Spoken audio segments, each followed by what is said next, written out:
आदरणीय जस्टिस सूर्यकांत जी ने सीजेआई के रूप में शपथ ले लिया है, हिंदी में शपथ लिया है और शपथ लेने के बाद उन्होंने बोला है कि मेरी पहली प्राथमिकता है कि लोगों को स्पीडी जस्टिस मिले, शीघ्र न्याय मिले।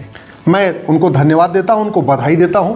कार्यकाल उनका बहुत लंबा नहीं है, लेकिन फिर भी जिस तरीके से उन्होंने कहा है कि हम भारत में स्पीडी जस्टिस सिस्टम लागू करेंगे, वो उसके लिए वो बधाई के पात्र हैं। मेरा माननीय जस्टिस सूर्यकांत साहब से आग्रह है कि प्रतिदिन अपनी संविधान की शपथ जरूर पढ़ें। तो सबसे पहले ये माननीय सूर्यकांत जी का, सभी माननीय सुप्रीम कोर्ट के जजों का, सभी हाई कोर्ट के जजों का पहला उनका कर्तव्य है कि ये देखें कि भारत की संप्रभुता के लिए क्या क्या खतरे हैं, भारत की एकता अखंडता के लिए क्या क्या खतरे हैं, और अगर ध्यान देंगे तो क्या क्या खतरे हैं ये प्रतिदिन अखबारों में मिल जाएगा। वो अंग्रेजी का अखबार पढ़े या हिंदी का अखबार पढ़े, उनको प्रतिदिन खतरे नजर आएंगे। दूसरा मेरा आग्रह है माननीय सूर्यकांत जी से कम हिंदी का 2 अखबार जरूर पढ़ें।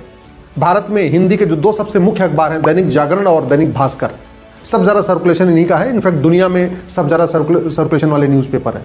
तीसरा मेरा आग्रह है जस्टिस सूर्यकांत साहब से कि जो भारत में अब तक अज्ञानतावश या किसी भूलवश गलत फैसले हैं उनको रिव्यू करें।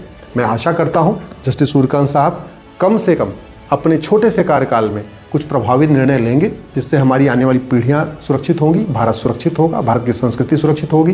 कम से कम ये भारत वास्तव में संप्रभु होगा, ये गुलामी की न्यायिक व्यवस्था बदलेगी और भारत में जस्टिस विद इन ईयर लागू होगा।